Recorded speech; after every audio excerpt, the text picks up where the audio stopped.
Control structures లో మనకి first ఏముంది, సింపుల్ ఇఫ్, రెండోది ఇఫ్ ఎల్స్, మూడు నెస్టెడ్ ఇఫ్, నాలుగోది ఎల్స్ ఇఫ్ లెటర్ అమ్మా, else if letter.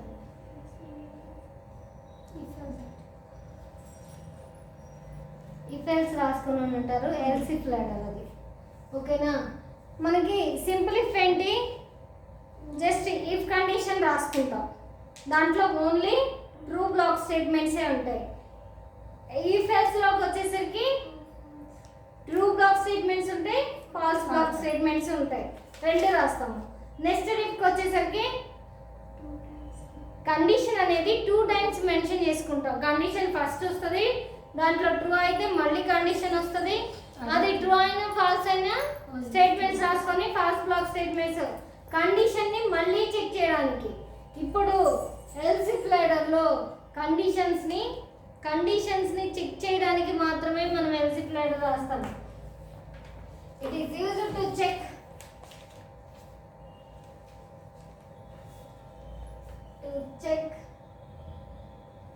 Multiple conditions.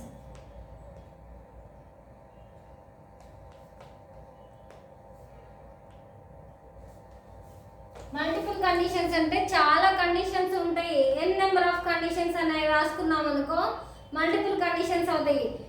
ఏంటి దీని సింటాక్స్ వచ్చేసి, దీని చూడండి, ఇఫ్ కండిషన్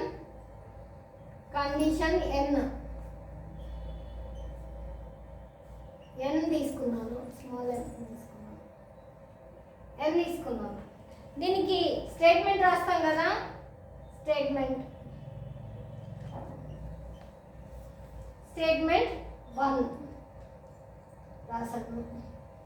ఏంటి స్టేట్మెంట్ 1 రాసిన తర్వాత ఇక్కడ నేను కండిషన్ ఇది ట్రూ అయిందనుకో, ఓకే, కిందకు వస్తుంది స్టేట్మెంట్. ఉండండి ఫస్ట్ మళ్ళీ రాదు రా. ఎల్స్ ఇఫ్ తప్పైంది అనుకో, ఎల్స్ పార్ట్ రాయాలి కదా, ఎల్స్ పార్ట్లో కూడా కండిషన్ ఉంటుంది. ఓకే, కండిషన్ 1,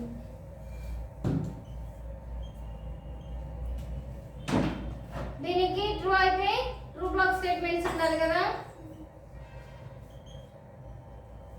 ఓకే, అదే ఫాల్స్ ఏంటంటే మళ్ళీ ఎల్స్ రాయాలి కదా, ఎల్స్ పార్ట్ రాయాలి కదా. ఎల్స్ ఇఫ్ కండిషన్ 2 స్టేట్మెంట్ 3 రాస్తాం. ఇలా ఎల్స్ ఇఫ్ ఎన్ వరకు రాసుకోవాలి కదా, కంటిన్యూ అవుతూ ఉంటుంది. తర్వాత మళ్ళీ ఎల్స్ ఇఫ్ కండిషన్ ఎన్,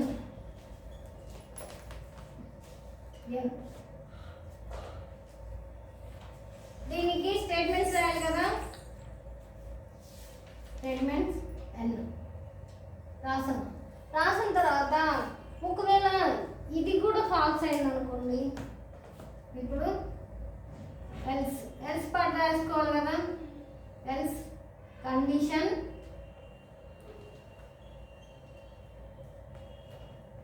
ఇది 3 అనుకోండి, ఇది 4, కండిషన్ ఎన్ని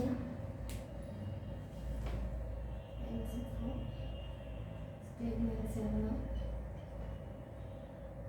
అయిన తర్వాత ఇప్పుడు ఏంటంటే ఇది కూడా ఫాల్స్ అయితే డిఫాల్ట్ స్టేట్మెంట్స్కి వస్తుంది.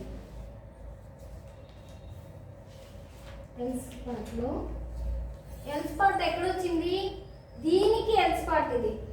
ఓకేనా? ఎక్కడ ఉండండి, డిఫాల్ట్ స్టేట్మెంట్స్. ఈ డిఫాల్ట్ స్టేట్మెంట్స్ తర్వాత నెక్స్ట్ స్టేట్మెంట్స్.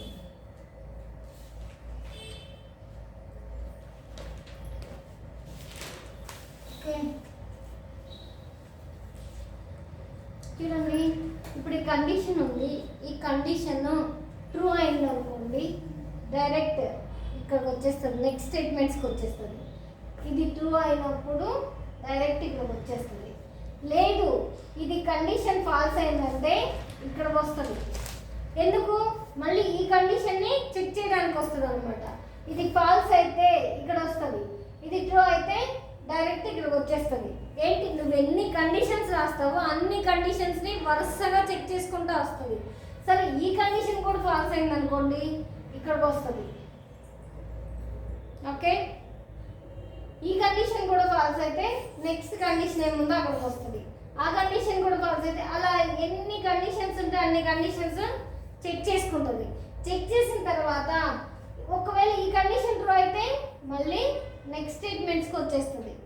ఓకే, ఈ కండిషన్ కూడా ఫాల్స్ అయితే అప్పుడు డిఫాల్ట్ స్టేట్మెంట్స్కి వస్తుంది. ఎల్స్లో డిఫాల్ట్ స్టేట్మెంట్స్కి వచ్చిన తర్వాత ఈ డిఫాల్ట్ స్టేట్మెంట్స్ చెక్ చేసి నెక్స్ట్ స్టేట్మెంట్స్కి వచ్చేస్తుంది. ఇంకా అప్పుడు క్లోజ్ అయిపోద్ది ప్రోగ్రామ్ అనేది. కానీ ట్రూ ఇక్కడ కండిషన్ ట్రూ అవ్వగానే ఇక్కడ వస్తుంది. ఒక్క కండిషన్ ట్రూ అయినా కూడా లాస్ట్ పార్ట్కి వచ్చేస్తుంది. ఆ కండిషన్స్ చెక్ ట్రూ అయ్యే వరకు చెక్ చేస్తూనే ఉండదు. నువ్వు ఎన్ని కండిషన్స్ అన్నా రాయి, ఆ కండిషన్స్ అన్నిటికీ ఆ కండిషన్ ట్రూ అయిందా లేదా. ట్రూ అయితే మాత్రం లాస్ట్కి వచ్చేస్తుంది నెక్స్ట్ స్టేట్మెంట్స్కి. ట్రూ అవ్వకపోతే మాత్రం మళ్ళీ if else ladder else if లాడర్కి వెళ్ళిపోతూ ఉంటుంది. Condition next condition next condition check చేస్తూ ఉంటుంది. చూడండి, దీనికి ఫ్లో చార్ట్ రాసుకుందాం. ఫ్లో చార్ట్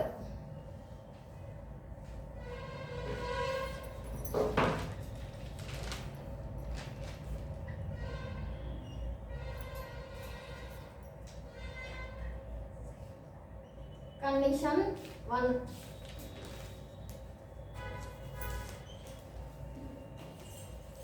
కండిషన్ 1 రాశాను. రాసిన తర్వాత ఇది ట్రూ అయిందనుకో నెక్స్ట్ స్టేట్మెంట్స్కి వెళ్తుంది.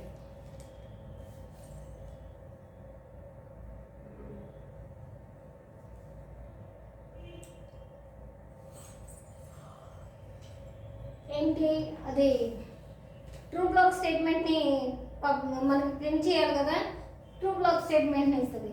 అదే ఫాల్స్ అయితే మళ్ళీ కండిషన్ వస్తుంది. కండిషన్ ట్రూ అయిందనుకో నెక్స్ట్ స్టేట్మెంట్స్, ఫాల్స్ అయితే మళ్ళీ కండిషన్ వస్తుంది.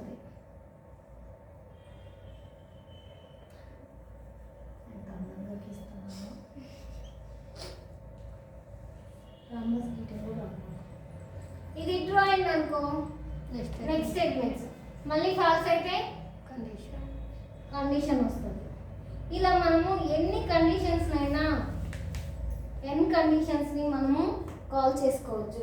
కాల్ చేసాం అనుకో, ఇగో ఇక్కడ ఇది ఫాల్స్ అయింది అనుకోండి, డిఫాల్ట్ స్టేట్మెంట్స్ వస్తాయి. డిఫాల్ట్ స్టేట్మెంట్స్ తర్వాత నెక్స్ట్ స్టేట్మెంట్స్ వస్తాయి.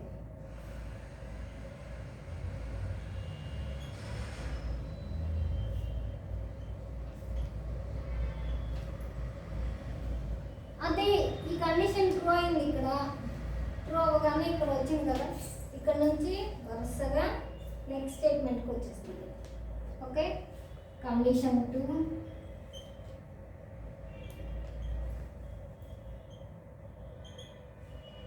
నెక్స్ట్ స్టేట్మెంట్స్ 2 అని రాసుకున్నాం. Condition 3,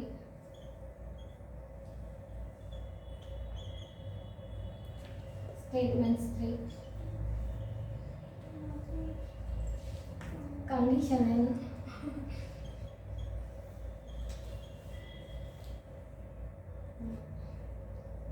default statement.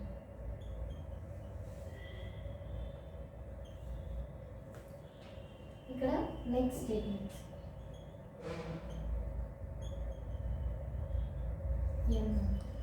ఇప్పుడు చూడండి, ఇవి ట్రూ అయినాయి కదా,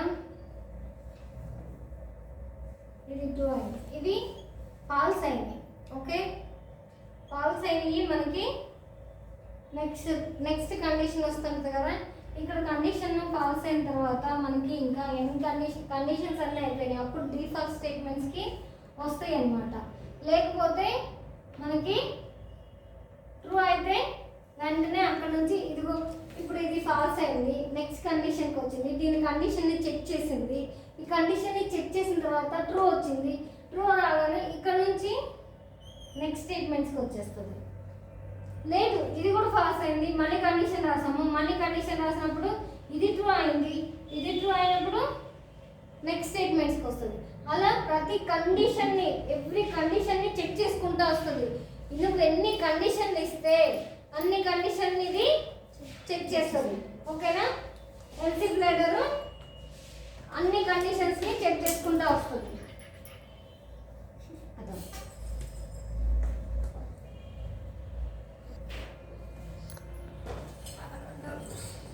దీనికి ఇప్పుడు మనము ప్రోగ్రామ్ రాద్దాం. ఓకేనా? యూజింగ్ ఎల్సీ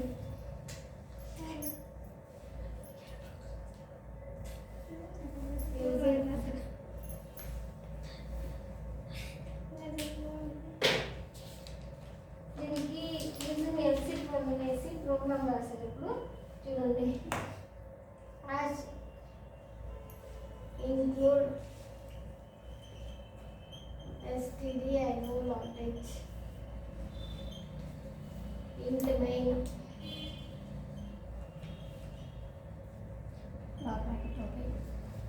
int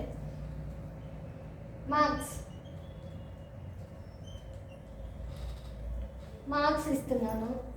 మార్క్స్కి ఇప్పుడు మనం కండిషన్ రాద్దాం. ఓకేనా? ముందు రన్ టైం రాసుకోవాలి కదా.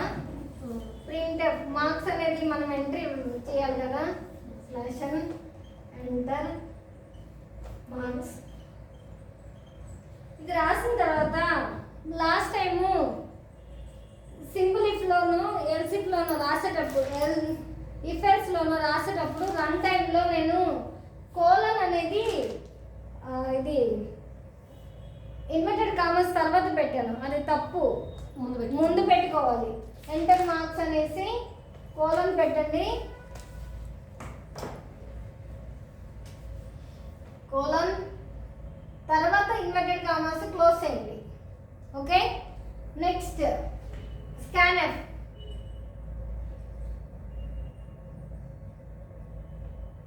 పర్సంటేజ్ డి మార్క్స్ అనేవి ఇంటీజరే కదా. పర్సంటేజ్ డి తర్వాత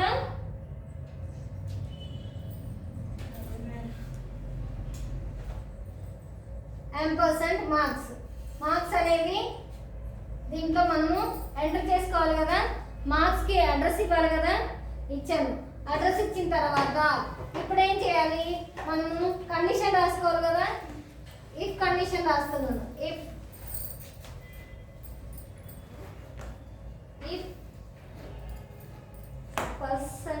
మార్క్స్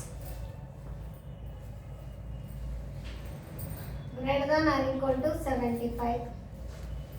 ఓకే? 75 అన్నాక క్లోజ్ చేశాను. స్టేట్మెంట్స్ రాస్తున్నాను. స్టేట్మెంట్స్ ఏంటి మనకి ప్రింట్ఎఫ్లో ఇప్పుడు ప్రింట్ఎఫ్ రేషన్ ఎన్ డిస్టింక్షన్ 75 మార్క్స్ వస్తే డిస్టింక్షన్ అనేసి మనకి ప్రింట్ చేయాలి. ఓకేనా? మనం మీరేంటి కర్లీ బ్రాకెట్స్ పెట్టలేదు, ఫ్లవర్ బ్రాకెట్స్ పెట్టలేదు అని అడుగుతారు. ఒక సింగిల్ స్టేట్మెంట్ రాసుకుంటే బ్రాకెట్స్ అవసరం లేదని చెప్పాను, గుర్తుందా? ఎల్సి సింపుల్ ఇఫెల్స్ రాసేటప్పుడు చెప్పాను, ఒక స్టేట్మెంట్ సింగిల్ స్టేట్మెంట్ ఉన్నప్పుడు ఫ్లవర్ బ్రాకెట్స్ అవసరం లేదు. నెక్స్ట్ సరే, మళ్ళీ ఇది అయిపోయింది కదా. ఇప్పుడేంటి, ఇది ఫాల్స్ అయింది. ఫాల్స్ అయినప్పుడు మనం ఏం చేయాలి, మళ్ళీ ఎల్స్ రాసుకోవాలి కదా, ఎల్స్ కండిషన్ రాయాలి కదా. ఎల్స్ కండిషన్ రాసేటప్పుడు ఇఫ్ ఎల్సిఫ్ లేడర్లో ఎల్స్ తర్వాత మళ్ళీ ఇఫ్ కండిషన్ రాయాలి. కండిషన్ అయితే రాయాలి కదా. If bracket open marks greater than or equal to 60.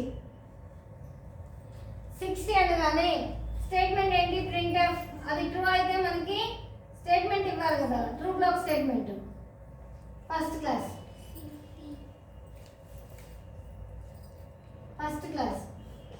Okay. ఇది ఫాల్స్ అయింది అనుకోండి, మళ్ళీ ఎల్స్ పార్ట్ రాసుకోవాలి కదా. ఇది ఫాల్స్ అయితే ఎల్స్ పార్ట్, ఎల్స్ లో మళ్ళీ ఇఫ్ కండిషన్ రాయాలి. Marks greater than or equal to 50. Printed slash and second class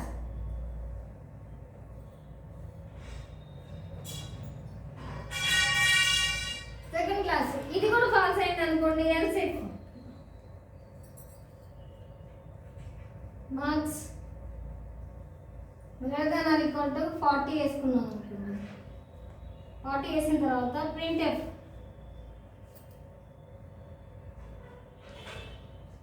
inverted comma slash and third class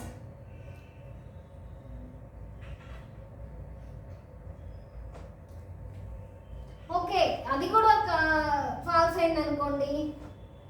else if marks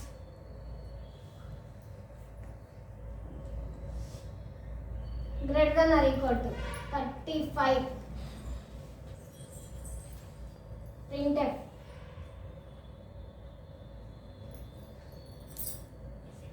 slash and pass. సరే ఇది రాసాము. రాసిన తర్వాత ఇవన్నీ ఫాల్స్ అయిపోయినాయి. ఓకే, మనం ఇచ్చిన మార్క్స్ అన్నిటికీ వీటికి రాలేదు. అప్పుడు డిఫాల్ట్ స్టేట్మెంట్ ఉంటుంది కదా, ఎల్స్ పార్ట్ ఉంటుంది కదా, దీనికి ఎల్స్ రాయాలి కదా మనం. దీనికి ఎల్స్ రాయాల్సి వచ్చినప్పుడు ఎల్స్ ఇప్పుడు ఏంటి మనం ఏం రాయాలి ఇక్కడ else printf slash and fail.